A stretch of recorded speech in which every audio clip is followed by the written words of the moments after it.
Hello friends, Heidi here from Rain Country. God is good all the time, and I'm here today to talk about soap making and answer a few questions. Now I'm not going to be making soap today and showing you how, because I have quite a number of videos out there on how to actually make the soap step by step. I will put that playlist down below in the description box.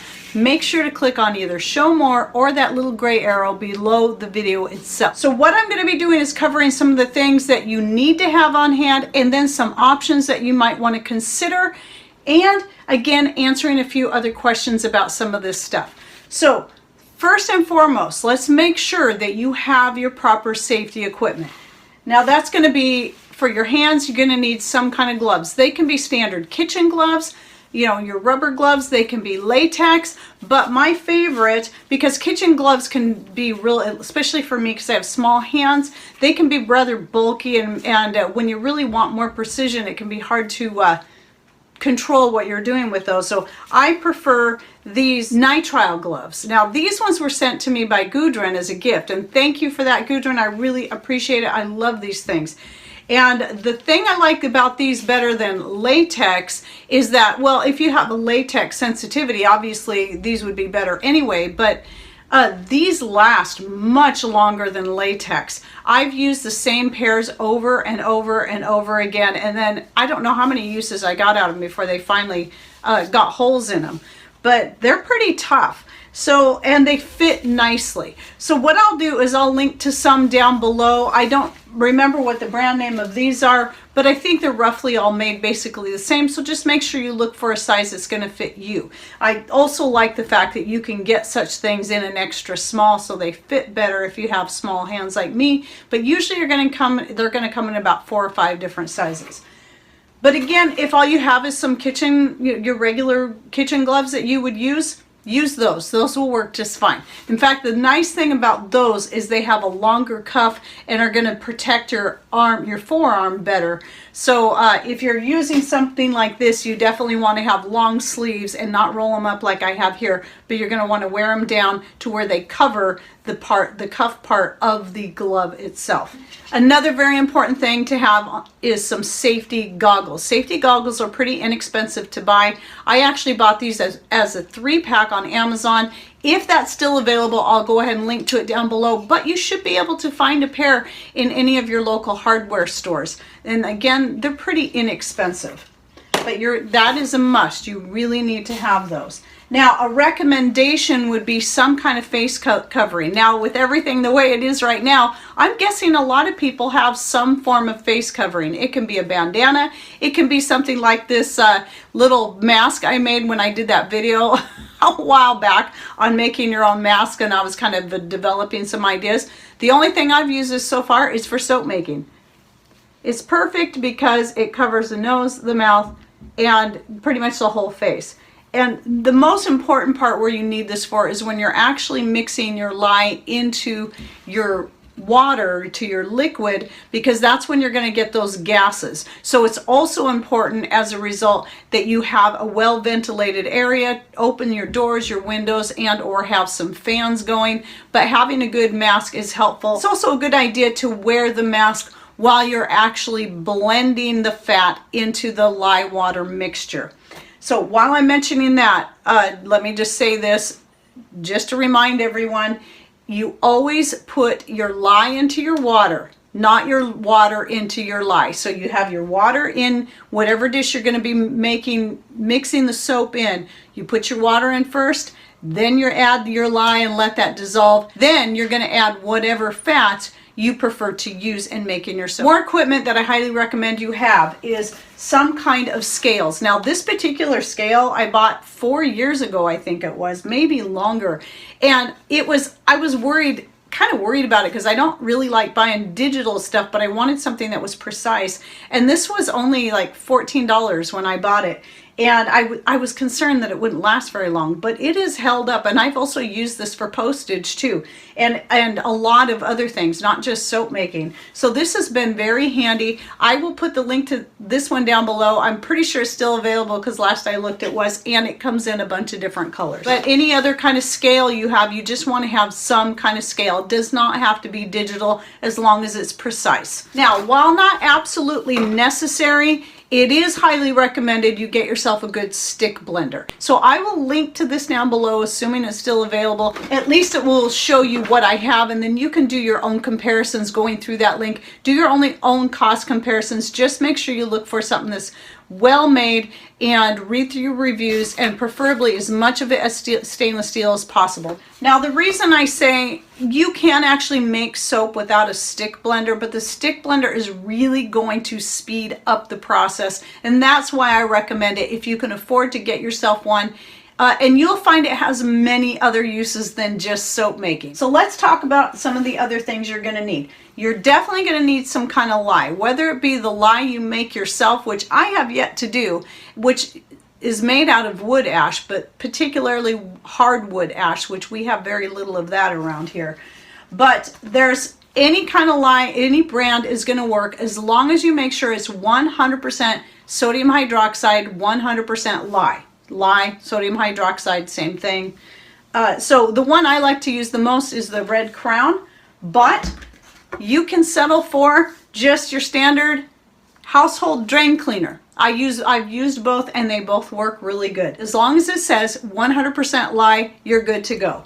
And then double check, make sure it says on there sodium hydroxide. Now this is the one that you have to be careful with. This will burn your skin. This is why you have to take the safety precautions of the gloves, the mask, and all that stuff. And then the initial process of mixing it with the water will create gases. But those gases, and they will burn your lungs. So you have to be very careful with that. However, those gases do dissipate quickly. It's only during the time while the lye is dissolving in the water. And then you don't have to worry about that after that point. But then after that, you do have to worry about the soap mixture getting on your skin when you're first blending it, or getting any of the lye on your skin. Now, please don't be afraid. If you're new to this, don't be afraid of the process. I was afraid for years. I wanted to get into soap making for years, but I was so scared about dealing with lye, because you see the whole thing with the goggles and the gloves, and it kind of freaks you out. Well, I've got little granules of lye on my skin before, and it does burn, but it's not terrible. If you get a whole bunch on there all at once, and once it's wet, that is when it will start to burn. So obviously when you're mixing that in there, you don't want that stuff splashing on you, because that is definitely going to burn your skin. So that's why you need to be well covered, hands, face, and arms. But also a good thing to keep on hand is some vinegar. I've got homemade vinegar here. This is my citrus vinegar. That's why it's the color it is. And I try to always keep that on hand when I'm soap making, in case somehow, like maybe my sleeve's up a little bit. This happens sometimes, and my glove is down here, and so I've got skin exposed, and I splash a little bit while I'm blending it on my skin. I just spray that vinegar on there, and yes, vinegar will neutralize the lye, because they are opposite. Lye is a base, vinegar is an acid, and they neutralize each other. So you spray that vinegar on there, and it will work. If nothing else, go wash with lots of water, copious amounts of water, to rinse it off. The two things that you need for making soap are the lye and your fat. The fat you use is totally up to you. I say start simple. So start with something as simple as just a cheap store-bought lard. This makes an excellent soap. It's great for cleaning. It's kind of a great all-around soap. That's why lard has always been the common thing for making soap with. Now, when I make soap to go up on my stores, I always go with coconut oil, and I go with the refined coconut oil. And because for one, it's less expensive, but for two, I find that it sets up much quicker than the unrefined. I do not know why that is, but when I've used unrefined coconut oil to make soap, it just takes so much longer, so much more blending time for it to start to thicken up to where I can pour it into the soap molds. So that is the other reason why I like the refined oil better. Plus, the lower cost of the refined coconut oil just makes it that much more frugal when you're making the soap. And it's not going to make a difference as far as how good the soap is going to clean and how good it is for you. Now, some people talk about the coconut oil soap being too drying for their skin. Now, I have naturally very dry skin and very dry hair, and I have not found that with this soap. However, if that is an issue for you, then it's recommended that you substitute. I would still recommend using either the coconut oil or the lard as a base, but consider adding some other types of fat, like taking out some of the coconut oil and adding in some hemp seed oil or some shea butter like I have here, or even some flaxseed oil. I've made soap out of strictly hemp seed oil and strictly flaxseed oil, and they make a really nice, very soft, very conditioning soap. They're not as good for, like, if you're out working in a garden and you want to come in and scrub your hands really good, you're going to want to go for the lard or the coconut oil soap for that instead. So for soap that you want by your kitchen sink or even your bathroom sink, I say stick with a lard base or coconut oil base. But for something you might want to use for in the shower to wash your face with, even olive oil is a really good option. And again, if you watch my soap making videos, I have the measurements. You know, I like to go smaller amounts, so I do 20 ounces of fat to 3 ounces of lye and 8.5 ounces of water is the ratios I use. Now that brings me to my next thing that you'll want to have on hand, but I'm going to give you some options if you don't want to go out and buy soap molds. But I prefer, when I'm making the soaps for the ones I put up on my store, I really prefer going in smaller batches and using these molds here. I actually have a total of 3, so I'll make up to 3 batches in a day. And then, this was a batch I made yesterday. This is the orange vanilla, and it smells very wonderful. Orange dandelion vanilla.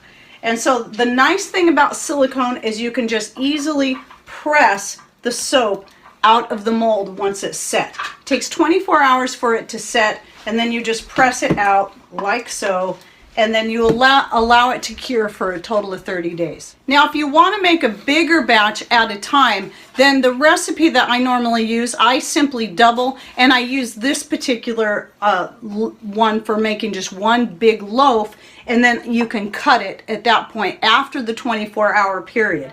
Or if you're like me and you're just going to use it for making laundry detergent, I usually make the loaf, press it out in after 24 hours, and then let it cure as one big huge bar of soap. And the reason I do that is because I'm just going to cut it up anyway, you know, cut it up in little pieces for my laundry soap.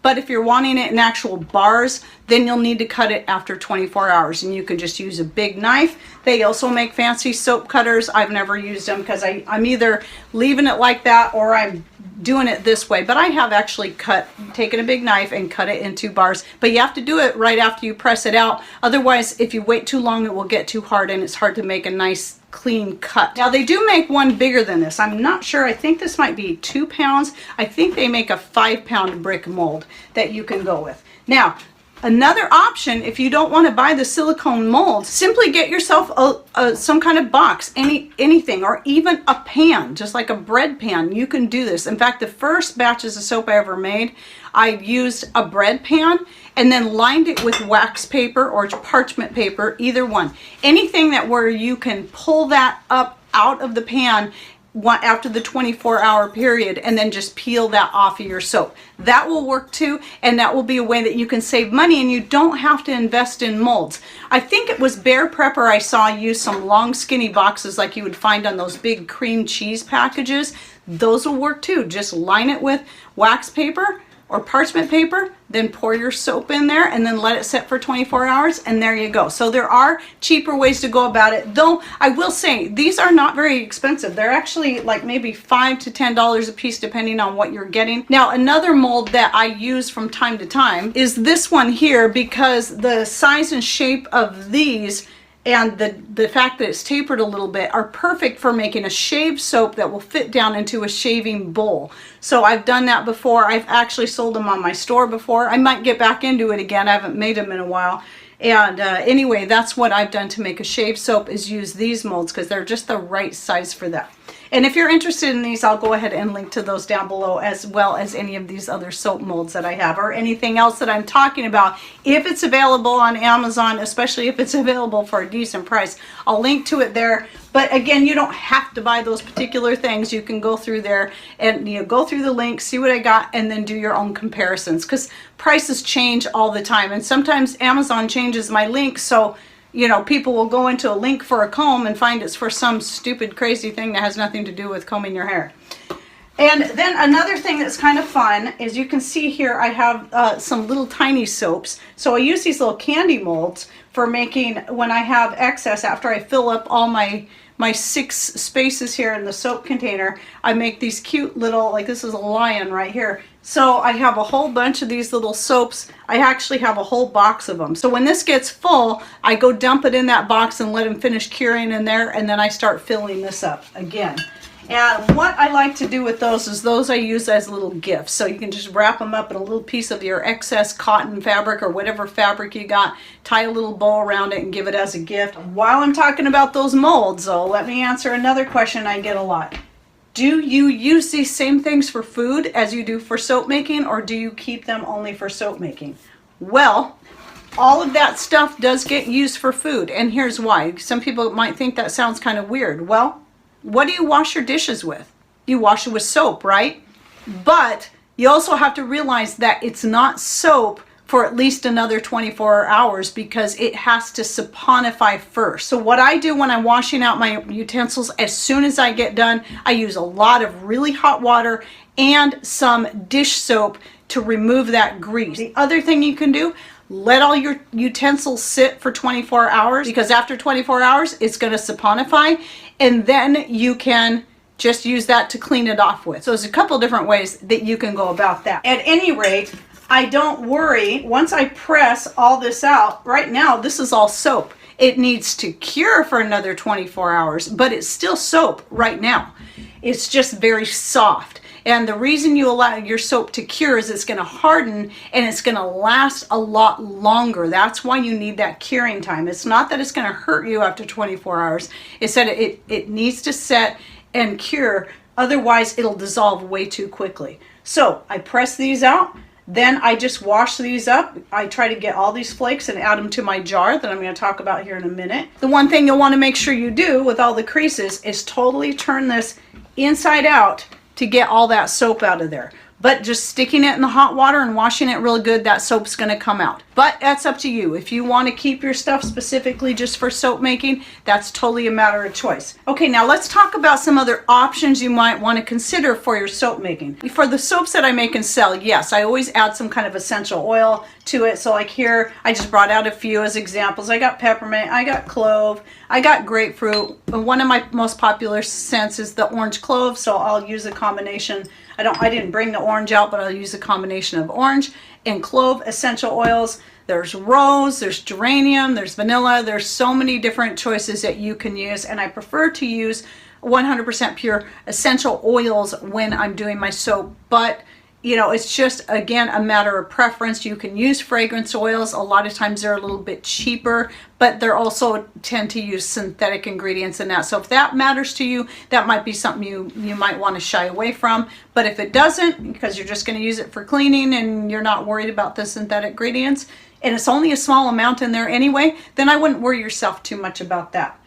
So anyway, essential oils if you want to add some scent. If you want to add some color, there's all kinds of mica powders you can get. Now, I don't do any of that. The only thing I do is just my color is based on the additives that go into the soap to make it what it is. For example, when I do the orange clove soap, I add some dried orange peel to that. That's going to also add more scent, as well as add a little more orange color like you see here. That's what this one isn't orange clove. This one is orange dandelion vanilla. So it's getting a lot of its color and texture from the orange peel and the dandelion flowers. Other things that I like to add, these don't necessarily change the color. They will a little bit, but when I'm doing a grapefruit soap, I add the grapefruit peel. When I'm doing lemon, I add lemon peel. I also have lime peel for when I'm making any kind of lime soap. Now I'll show you a couple more herbs to consider, but I use tons more. I've got marshmallow leaves and flowers that I'll add to my soap.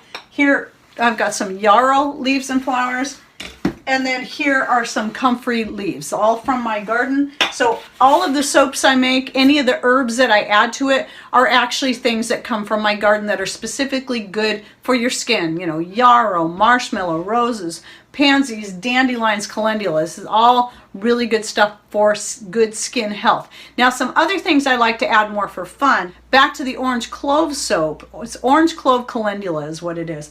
I also will put a little bit of ground cloves in that as well, and that will kind of darken the color. So these are natural things that you can do to change the color, but you know, also add a little more scent to it as well. I've done a coffee-based soap or a mocha soap using cacao powder and ground coffee in there, and that made a really nice soap, but it was very dark. Okay, then I almost forgot to mention, as you can see down here, you don't see my green countertop like you normally see. You see a big chunk of cardboard. What I've started doing, because I found that making the soap on this counter all the time, I have spots on my counter that are kind of bleached out. And Patrick was thinking it was from the lye. I'm not sure that it is. It could be.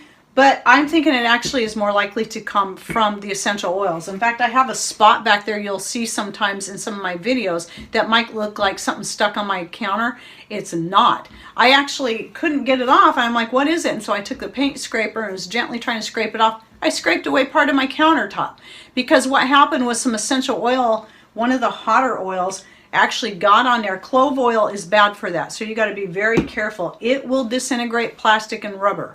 So I think that's what it was. I think I must have got a little bit of clove oil on there and it just disintegrated, because this is just your standard Formica countertop.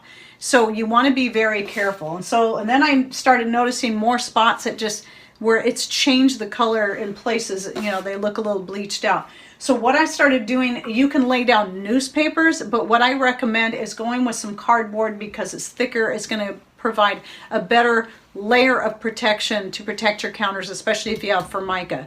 Now, I'm sure people who have marble and stuff like that wouldn't have to worry about that, but it may still be a good idea to lay something down to protect your counter. And on top of that, usually I'd put like a hot pad under the mixing bowl when I go to mix the lye with the water, because it will heat up and get quite warm.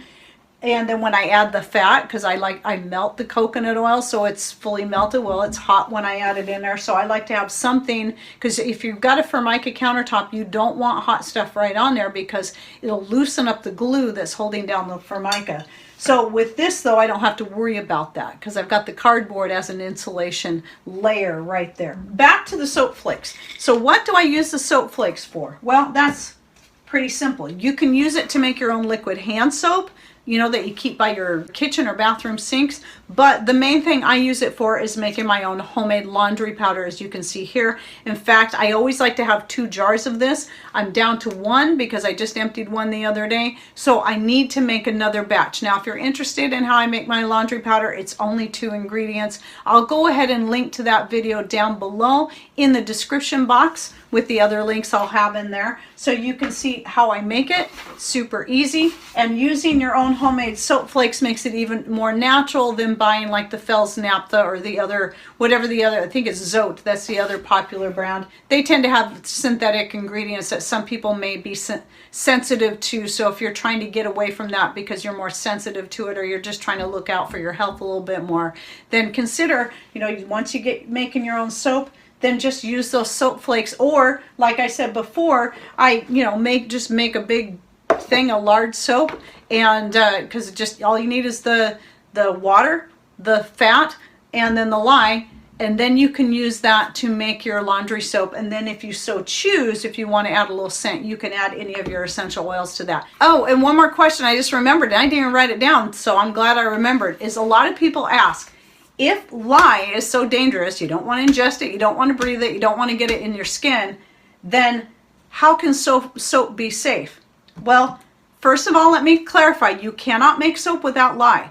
So unless you're going to get a melt and pour soap, but that just means somebody else made that soap with lye. Well, here's the thing, is once the lye and the fat combine and go through the saponification process, once that is done, it is no longer lye and fat, it is now soap. It's a completely different thing, and now it is safe to use. And so A lot of people don't know that. You go to the store, you buy soap, you use it all the time. It's totally safe, right? You don't have a problem with it. And that soap was all made with lye. So yes, you have to have lye to make soap, but once it's combined with that fat, once it's saponified through the chemical process, it has now become something completely different. Okay, well, hopefully I answered all your questions in this. And if you have any more questions, please go ahead and post them down below. All right, well, thanks for watching. Take care and God bless.